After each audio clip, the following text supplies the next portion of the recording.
And we are live here with Joe Black, the Black Cloud. What's going on, Joe? I can't call it, man. It's living away. I hear you, man. I hear you, man.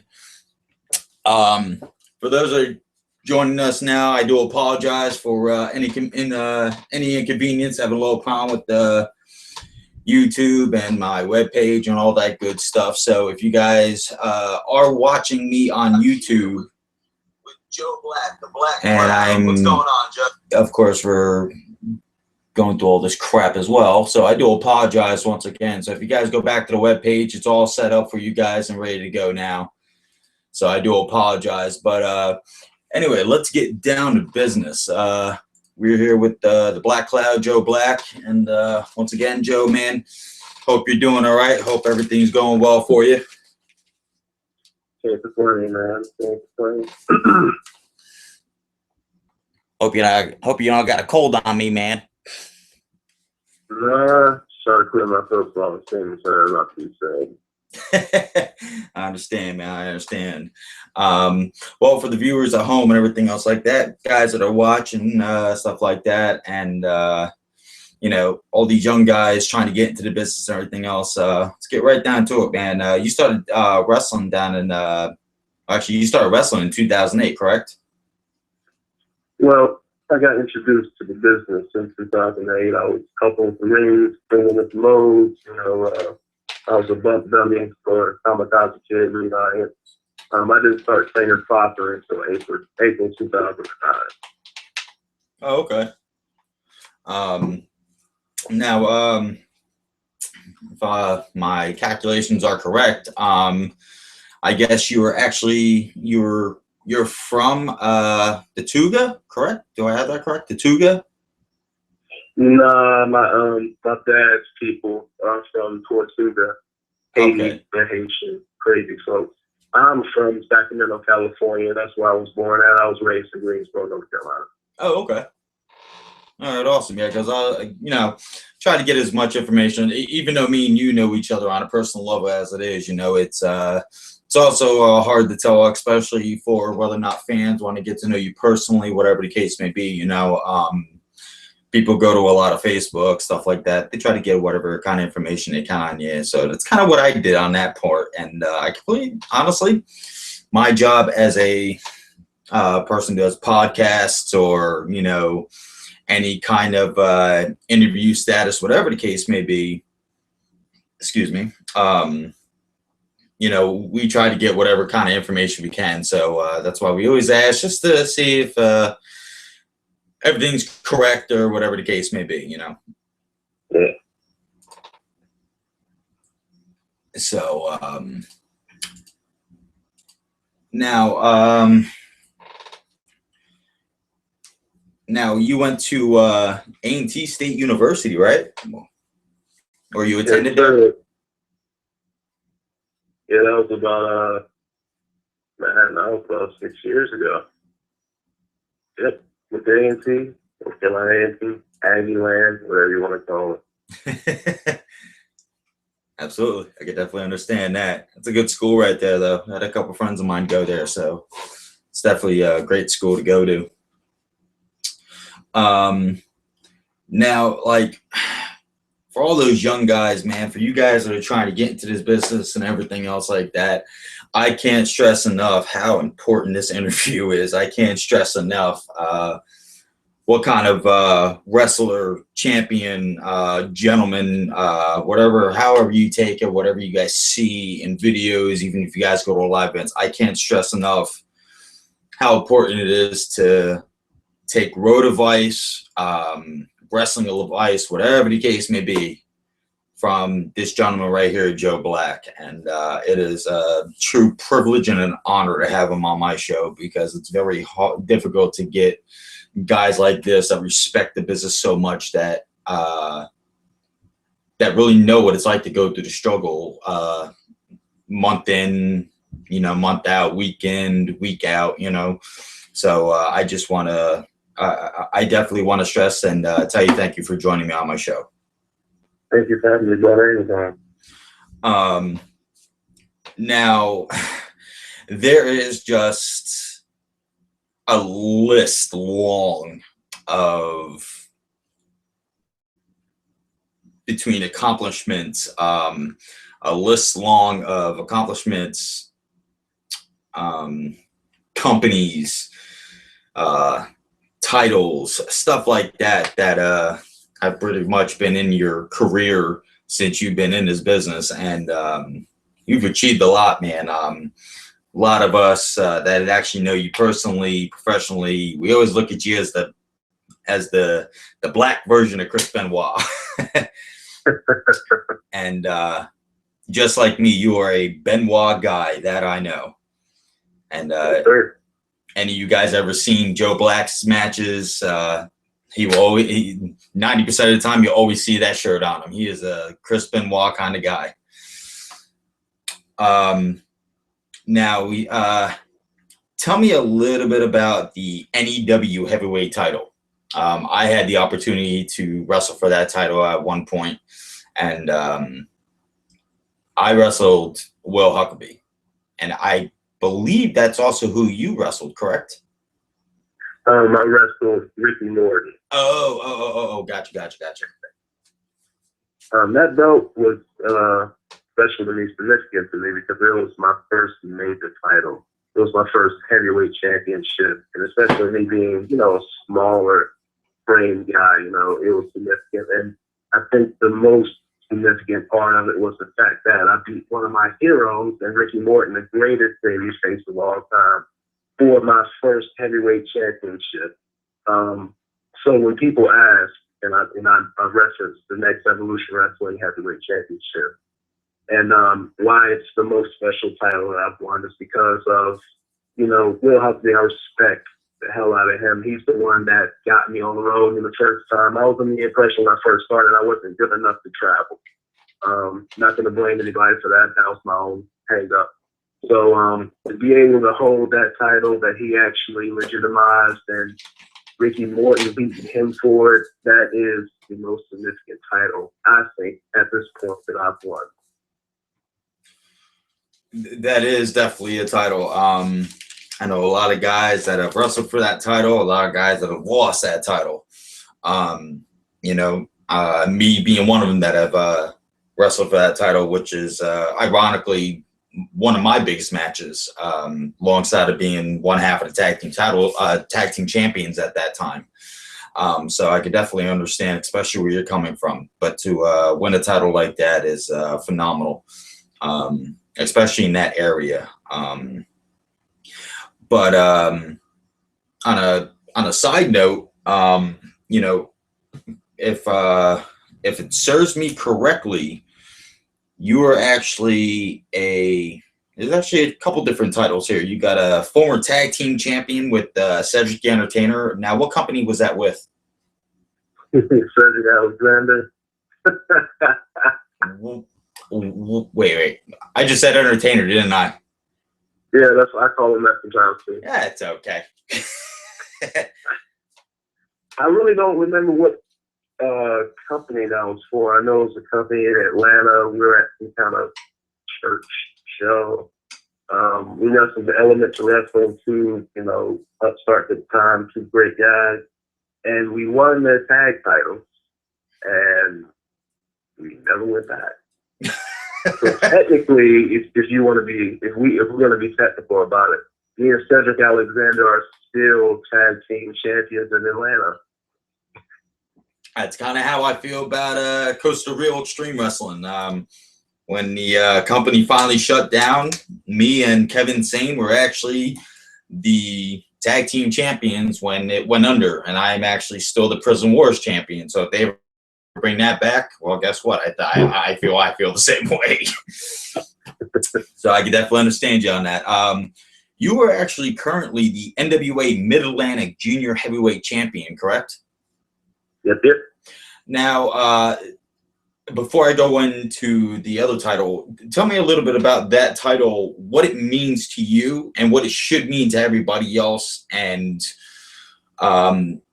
who did you actually take on to actually achieve that goal? Because that's a huge goal for the NWA. Yeah, I was up in West Virginia, wrestler in Memphis. Great mentor to me, great wrestler. And we didn't even know it was a title match. We went into it. It was just a single contest. We were on a show that we were two of the greatest junior heavyweights of this age. And then Alan Burks announced, after he announced this both, he said, hold on, this contest will be for the NWA Junior Mid-Atlantic Heavyweight Championship. So both me and Nemesis at this point were informed at bell time that we were wrestling for a title. So I won it. It was vacated at that time, so I technically didn't win it from somebody, but I beat Nemesis for it. It's significant to me because it shows that I am the best junior heavyweight in the Mid-Atlantic. It doesn't really matter, how other people feel, what other people may say, who other people may think is the best. That title represents me being the pinnacle of junior heavyweight in this area, period. Chase Owens, who recently went to the Best of the Super Juniors tournament, who regularly goes on tours to Canada, just came back from China. He held that title. Matt Sigmund, who is one of the big shot NWA tag team champions, he's held that title. And now I hold that title. I want to bring the prestige to it that made it lost. I want to wrestle everybody who thinks that there's somebody junior heavyweight wise, Mid-Atlantic or otherwise. Of course, my goal is the NWA World Junior Heavyweight Championship, which I'm number 3 in the world right now for, right behind Jushin Thunder Liger. Wow. But while I hold that title, I want it to mean that, hey, if you hold this, you're a junior heavyweight royalty. Period. That's awesome. That's like that's intense. Myself, I couldn't imagine doing something like that. I've had a good career. I wouldn't say a great career, but I've had a good career, and for as long as I've been in, I can't imagine myself even getting close to that, especially where I'm at today, and that's a fact of why I do this. But I'm okay with that, now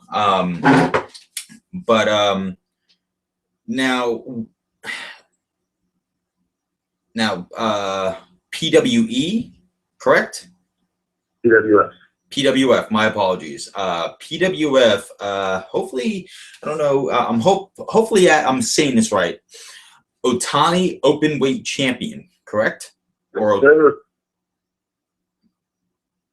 That's correct. Oh, okay, awesome. All right, got on my first shot then.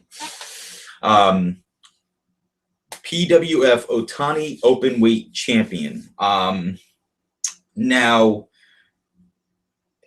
as far as I can tell, you actually defeated Will Ferreira for that, correct?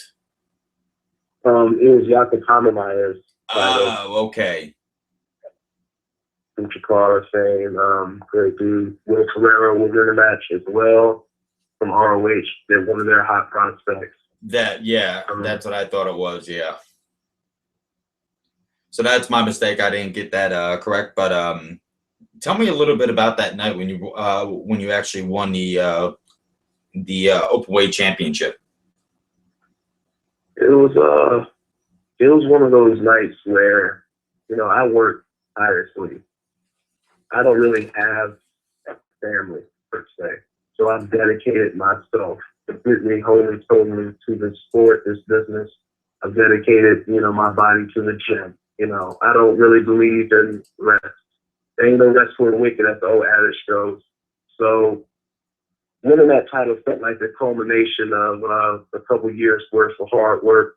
The fact that I beat, Will Ferreira of ROH fame, Dr. Ballemeyer, who was one of Shikara's aces at one point in time, still is, in the same ring, same night, for Steve Carino's promotion, who was one of my personal heroes coming up.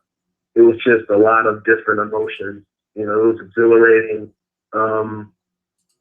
It's just a show of faith as far as I'm concerned, that my hard work has been recognized, that it's being respected, that it's appreciated, that it's being acknowledged. So winning that title kind of reinvigorated me, because at that point I was actually considering hanging up the boots and quitting. Can't say I retired because I haven't achieved nearly as much as I need to say that, but I was really in the mindset of quitting and just leaving the business. The politics had me tired. I was jaded. So winning that belt actually lit that spark that I needed to be, relit. So it was a real special night. Gotcha. All right, fair enough. And real quick, while I have a quick pause, got to give a shout out to Sean Denny. He's actually listening in right now, from what I understand. He actually shared one of our things for the Ron Payne show. Sean, man, I appreciate that very much with the Geordie Bulldogs. He says, listen to one of my favorite indie stars, which is you, Joe Black. So I think that's. I love Sean Denny so much. Yeah, I love that dude. Yeah, he is actually a great guy. That I will. Anybody who's ever had a bad thing to say about that guy would totally disagree. If they did have anything, I should say. Yeah. Now you've worked for several independent companies. CWF, NEW, NWA, Mid Atlantic, and that could be anywhere. PWF. Let's see here, Shockwave, Fusion, etc. You got just so many companies that you have been with, and even if I'm not mistaken, it was this past Saturday at New Beginnings in Fayetteville, North Carolina. You actually took on Hardcore Holly, correct? That show got canceled, unfortunately. Oh wow. Yeah. Oh wow. I'm not even going to sit here and ask why, because there could be millions of reasons why that show was canceled. Oh yeah. But I'm pretty sure you were disappointed, especially knowing that you were taking on Hardcore Holly. Yeah.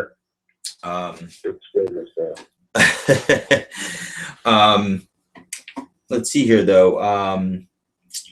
On September 12th, over at West Virginia Championship Wrestling, you were actually taking on Timmy Rotten, correct? Yes, sir. And that's this upcoming Saturday. Yes, it is. Very cool, very cool. And then that's out in West Virginia. Do they have a website that you know of? I know they have a Facebook page. I don't know if they have an independent website. Was it West Virginia Championship Wrestling for Facebook, I guess? Yeah. Okay. All right. And then the very next day, actually, you go back to AWE. And you actually will be teaming up with, the NWA Continental Champion, former NEW Heavyweight Champion, former a lot of titles. Will Huckabee. What's it like teaming up with Will? It's like, well, we are by appearances. When you look at me and Will, like, because when we're on the road, when we're going to Massachusetts, when we go into a gas station, the look of apprehension, fear on people's faces when these two bulky guys walk in, look like we're fresh off a prison yard. And then we speak so eloquently and articulate that people always look at us like, we don't know. You're physically imposing, but you're intellectually engaging. Like, how do you combine those two things? So when we team up, we either shake hands as a tag. Like, we look so imposing, but we're so sophisticated. It's just weird. I love tagging with Will. It's one of those good times. We actually tagged against the Denny's at Shockwave at their last show. That was probably the most fun I've had in the past couple years. Wow. Yeah. That dude's, he's legit, man. Oh, yeah, absolutely. I will agree with you 110%. Like I said before, he was the one who gave me my first ever, heavyweight title shot. And I thank him from the bottom of my heart for that one, because that was an awesome match. I had so much fun with him.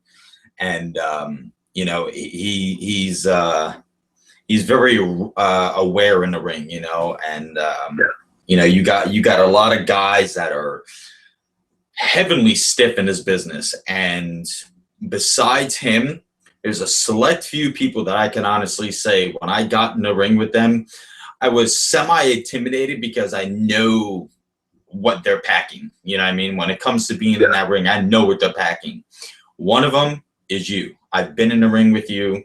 I know what it's like to, regardless whether people think it's fake or not, I know what it's like to be in the ring and see Joe Black either be upset for the character or be upset in just a regular business state of mind. And I've taken your chops. I have taken your vicious clotheslines. And I've taken your suplexes, which is like something out of a Chris Benoit, spirit, so to say. And you got a lot of guys like that, man. And the light heavyweights in this business are incredible. But at the same time, I see a lot of laziness in a lot of people. Now, my question to you is, what do you think of the current state of the light heavyweights in the indie promotions, in the business itself? What are some of your, I mean, you must have, tons to say about this because you are the NWA Mid-Atlantic junior heavyweight champion, Well, hey Sean, this is about to get real entertaining.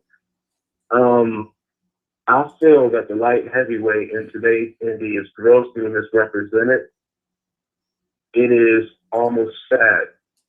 And I say that because the junior heavyweights, the light heavyweights, the cruiserweights, whatever you want to call that bracket, that genre, it was Dean Malenko, Eddie Guerrero, it was Chris Benoit, it was Chris Jericho, Steve Kostas, Rey Mysterio. You had every avenue covered. And now everybody's trying to be Davey Richards, I guess. Everybody wants to be MMA. Everybody wants to do these pretty flips and these pretty kicks and all this. There's nothing pretty about what I do. It's not that I can't flip. I shouldn't have to.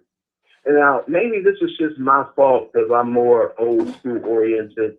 Maybe I'm not hip to the times, but there's no engaging. When you see most light heavyweights, you already know what you're going to get. You're going to get like super quick, blah, blah, blah, blah, blah, blah, blah. There's not a lot, there's no characterization. Most of these guys can't cut a decent promo. There's a lot of great guys. Don't get me wrong. I feel like I'm just coming down hard on the division. There's guys like Chip Day. There's guys like Anthony Henry. There's guys like John Schuyler. If you want to consider Cedric Alexander a light heavyweight, there's guys like Trevor Lee. There are great guys that fall in this category. Chase Owens, Matt Signer. But for every one that I just mentioned, there's 15 others that think being a light heavyweight means you have to flip or kick or no sell, and it's sad. And then when you ask these guys who they watch, basically they watch the same people that I did. And it's a disconnect. Yeah. There's a lot of people that say that even though I'm short, when the bell rings, I go from 5'6" to 6'6" just from the way that I hit guys or just the way I carry myself. I don't like being a subcategory in wrestling. I'm a wrestler. I don't want you to categorize me as a light heavyweight. I don't want you to categorize me as a heavyweight. I want you to say that I am a wrestler, period. But now it just seems like there's such a negative stigma on that term, light heavyweight. These are spotty guys, most vets would say. So I'm trying to bring back the days where the light heavyweight was ugly. He wasn't a ballerina. He wasn't choreographed dancing. He wasn't worried about being pretty or getting oohs or ahs or this was awesome chance. He was worried about engaging the crowd via technical prowess, via psychology, via ring presence. I don't do nearly as much as some of my peers do, but I get over more than they do. And that's because I realize that there's hundreds of people that paid their hard-earned money to see what I do, who enabled me to do what I do. Because if it wasn't for them, there would be no show. But a lot of these guys have removed the crowds from their matches. It's only about popping the boys in the back, or it's about, glad handing and gratification by, hey, I can do a cool flip. I'm not one of those type of guys at all. Yeah. You sound tired after that one. Oh yeah. Yeah, I mean, I completely agree with you. I used to be one of those guys that always want to, highlight the crowd, be part of the quote unquote highlight reel. But after time in and time out, I realized one thing, and one thing that I did honestly take to heart, and I took it because it meant so much sense. And I got to thank him for that. Mark Anthony from Southside Pro Wrestling. I worked with you for many years. But he once told me, less is more. I had to make a really bad, I should say really big transition from always being the good guy to the heel, I always went from being a face to the heel. But my biggest transition was being that baby face, I guess you can say, because even though I was a baby face, I was still hated. So I guess in some ways, just like most indie guys, you kind of got to let the fans choose who you are. You know what I'm saying? Sure. And when I did that, it clicked one day. And I remember it like it was yesterday. Matter of fact, it was when I first won my first tag team titles with Kevin Sane over at Crew. People, they just kept cheering us. We don't know why, whatever the case may be. We did whatever we possibly could. I used the nightstick and everything. We beat the hell out of anybody that came in front of us. Regardless, we won or lost. We had to do something, no matter what we did. Long story short, licked the nightstick, had blood on it, spit it out a wrestler's face. Spit it out a wrestler's wife's face. It was something I had to think of just because I was like, I'm getting tired of getting cheered. And that's how I had to make that transition. But, a lot of these guys have a hard time thinking on their feet. A lot of these guys want to do backflips and everything else. I think the only major thing I think I've ever done was my swanton, and that was it. Other than that, I was a very low-key couple, a suplex, I try to keep it on the ground because I didn't like leaving the floor. Yeah. So I definitely understand where you're coming from with that. Now, I do have somebody who did ask a question here. It was on Facebook, actually. They want to know, besides Chris Benoit, did you actually look up to anybody when you were younger? In other words, did you look up to anybody besides Chris Benoit? Because Chris Benoit was not always in the picture, but he was there. He was there. Was there anybody else that kind of inspired you besides Chris Benoit, or was he the one? Oh, that was plenty. My favorite wrestler is The Undertaker. He's my earliest wrestling memory. Watching Survivor Series 91 when he beat Hogan for his first world championship due to interference by Flair, more, nonetheless. I love Macho Man. I love Shawn Michaels. I love Bret and Owen Hart. I think Owen is better than Bret. I love Rick Rude. I love Mr. Perfect. I love Brian Pillman. Like I said, Eddie Guerrero and Chris Jericho. It's so many guys that influenced me in different ways. But, Chris Benoit was, he was the 10th weight. He was the guy that I watched and said, okay, this dude is not the biggest guy, but he has the most heart. He's so intense. Yeah. You know, this is the guy that I want to be because he's the most realistic for me to be. I knew I couldn't be Undertaker. I knew I couldn't be Macho Man. I knew I couldn't be Shawn Michaels. I knew I couldn't be Owen. I knew I couldn't be Rick Rude, but I knew in my mind, for some reason, when I looked at Benoit, I was like, I can get close to being like this guy in terms of sheer intensity.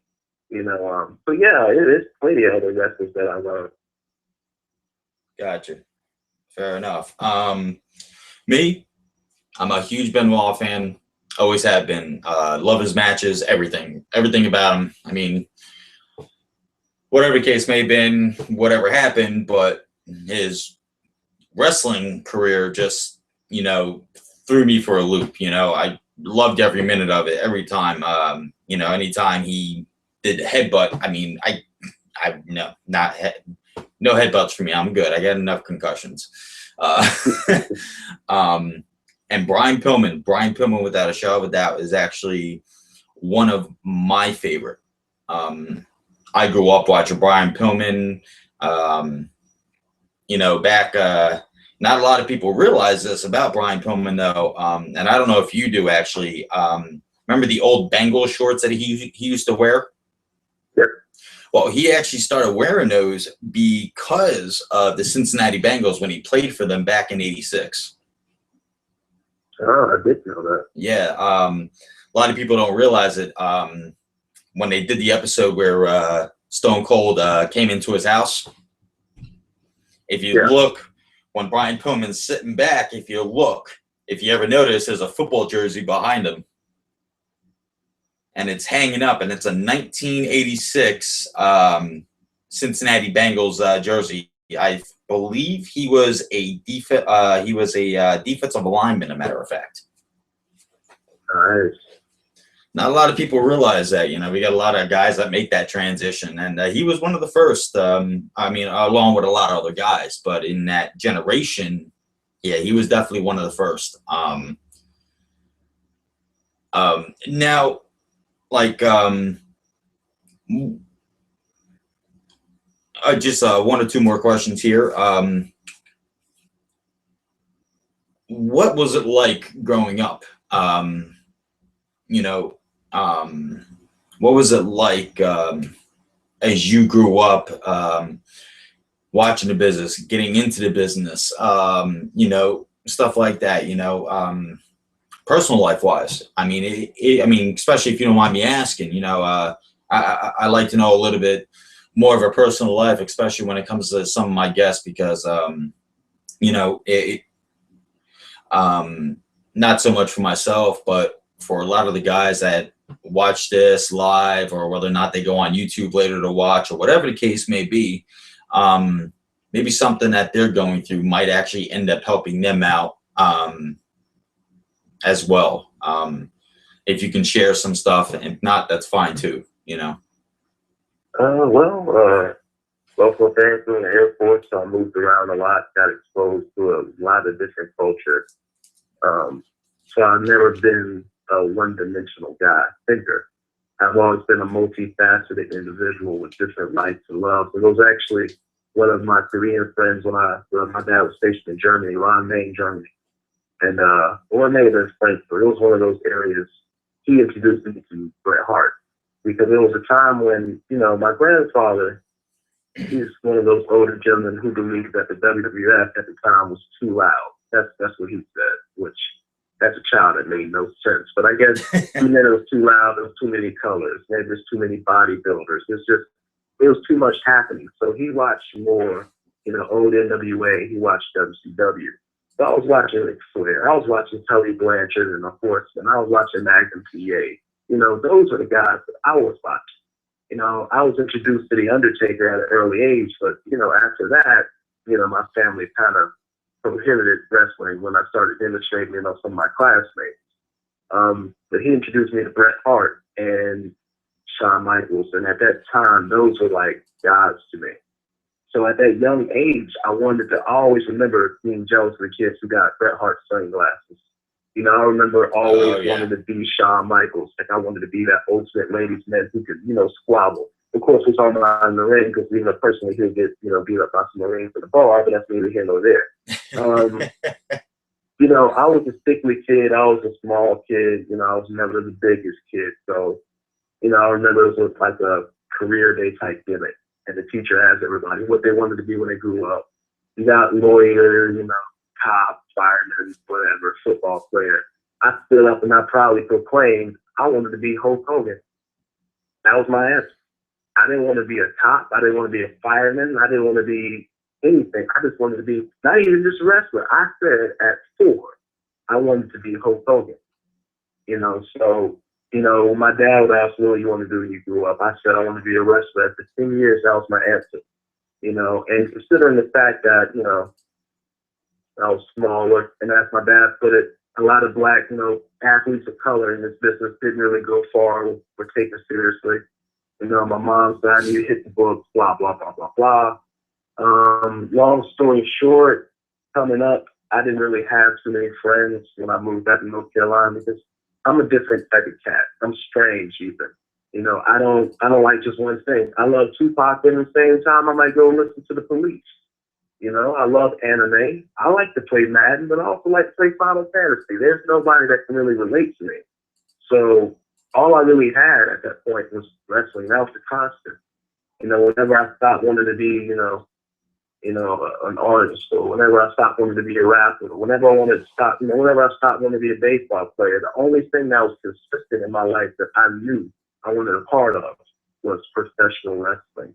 It was my constant. It's a lot of times when I tell guys, like, this wasn't just a business decision. This is something that drove me. There was a lot of nights, and I suffered a long time from bipolar depression. And I didn't believe in taking medicine. I'm Haitian. We don't believe in, we don't believe we need pills. We believe that everything passes with time. So there's a lot of times, man, when I was sitting in my room contemplating whether, the next day was worth it, Raw would come on, I would watch, here's Benoit, and it seemed like this was a guy fighting for his life every match he had. Remind me of Allen Iverson. The reason I idolized him when he played basketball because he threw his body on the line with every play.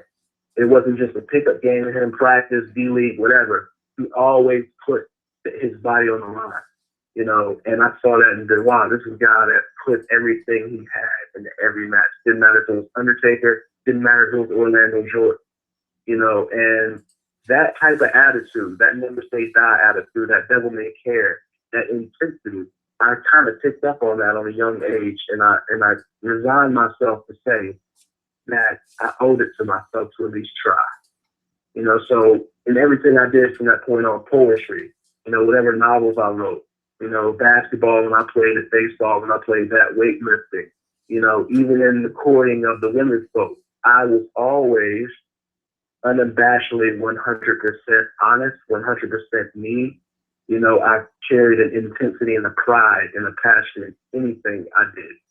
And I think that's what separates me from a lot of guys. They get to go home, they got a little girl, a little boy, they got kids that they know that they have to save a piece of their body for. So they don't go all out in the ring. They got a wife, they have a good job or a lucrative career, I should say.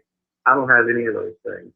I make money, don't get me wrong, but I don't have kids. I don't have that. I don't have a wife, so every match I give 150%. And as sad as this may sound, it's not sad to me, but it may sound like that to somebody on the outside listening in. But if I died in that ring, that's poetic to me. That's what I work. It's what I worked so hard for. I told my mom at 10 that I was going to buy her a house and tell her she never had to work again. So until I get to that stage, which I feel like I'm close to, I'm not going to stop. I'm not going to relent. Yeah. So wrestling has been the driving force of me as a person. Wow. Fair enough. I mean, that's a hell of a, that's a hell of a story, man. I mean, anybody who knows me, me on a personal level, I got wife, I got kids, everything else like that. And I used to put my body up for grabs, and I had to learn the hard way.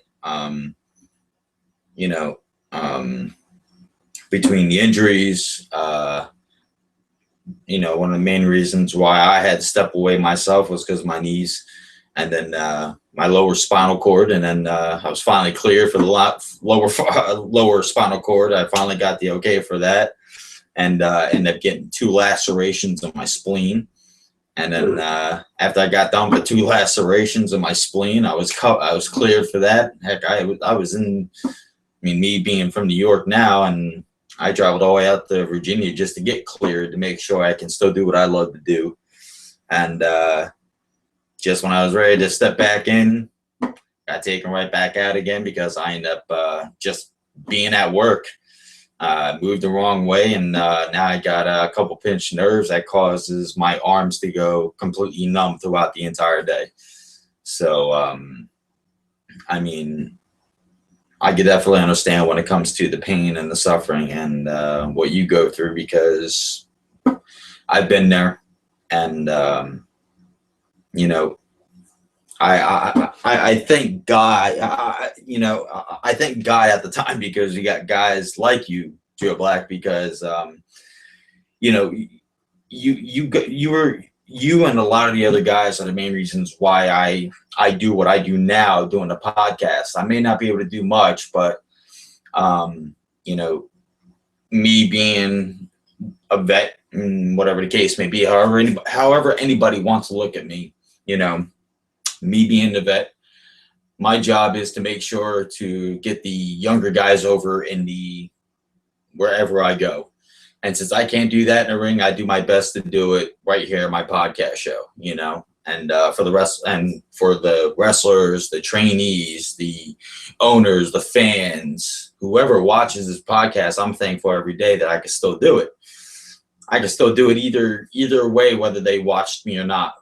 But at the same time, it gives me that comfort to know that I could bring guys on like you or Will or,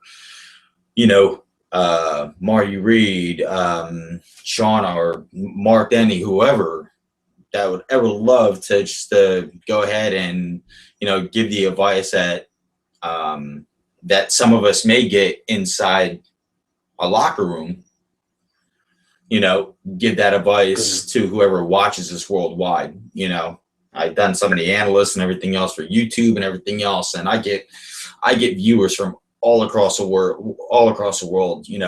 28% of my viewers come from Japan and Tokyo. Nice. So that's huge to me. Regardless whether they're wrestling fans, they just need something to watch. That's huge. And honestly, I can't thank you enough for being on my show, because, I love watching you wrestle. I love being in the ring and wrestling you and having the experience of, facing a guy like you that loves this business as much as I do, or loves this business as much as any guy in that locker room. It's the reason why we lace up our boots, our kick pads, our trunks, just to get in the ring for 5-6 minutes, maybe sometimes anywhere from 10 to 15, just being able to go out and doing what we love to do. And from one wrestler to another, one friend to another, I thank you for that. And never an issue, bro. But as of right now, now, I don't know if this is correct. Apparently, you could take bookings, correct, over at Joseph Blackwell at AOL still? Or is it different now? It is Joseph Blackwell at Yahoo. At Yahoo, okay. Yeah. All right. Good. So for you guys that are watching that, for any owners or you guys seen Joe Black, don't know how to get in touch with him, if you're a promoter, whatever the case may be, that is the easiest way to get in touch with him, Joseph Blackwell at yahoo.com. You guys can get him for bookings there. Heck, I'm sure even if you talk to him, sure he'll say, get me on Facebook. Yeah. That's how most people do their bookings now anyway, half the time. But Joe, man, I want to thank you very much for being a guest on my show. It's been a true honor to have you on this show. It's been a true honor having a the NWA Mid Atlantic Junior Heavyweight Champion on my show. And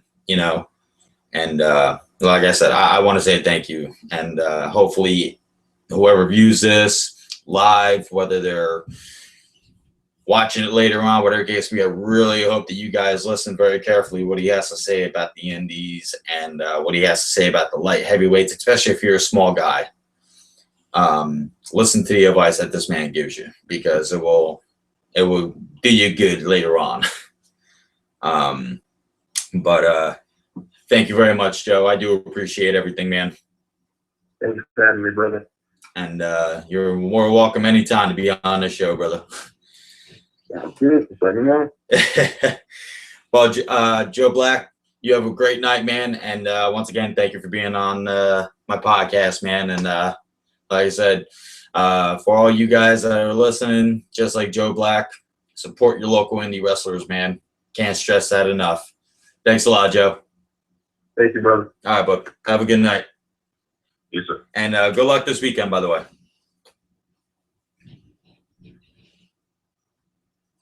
And that right there was Joseph Black, the Black Cloud. So I want to thank him for being my my guest here on the Ron Payne Show. And go out and support your indie wrestlers, support your local wrestling shows. It's guys like this is the reason why I love this company. Guys like this is the reason why I love this business. Guys like Sean Denny, huge down in Virginia, giving a shout out to another one of his favorite guys to be in a ring with, even be a fan of. Those are the definition of what supporting your local indie wrestlers are, supporting the local promotion, supporting podcasts, whatever. Thank you. And remember, just as the shirt says, wrestling, no season. Wrestling does not have a season. We do it 24 hours a day, 7 days a week, 365 days a year. And we do it because we love it. And we do it because we love the fans. We love the people that come to watch us do what we love. So thank you to all our fans as well. And you guys have a wonderful night. Stay true to yourselves. Stay positive. Keep getting on. You guys have a wonderful night. Thank you again.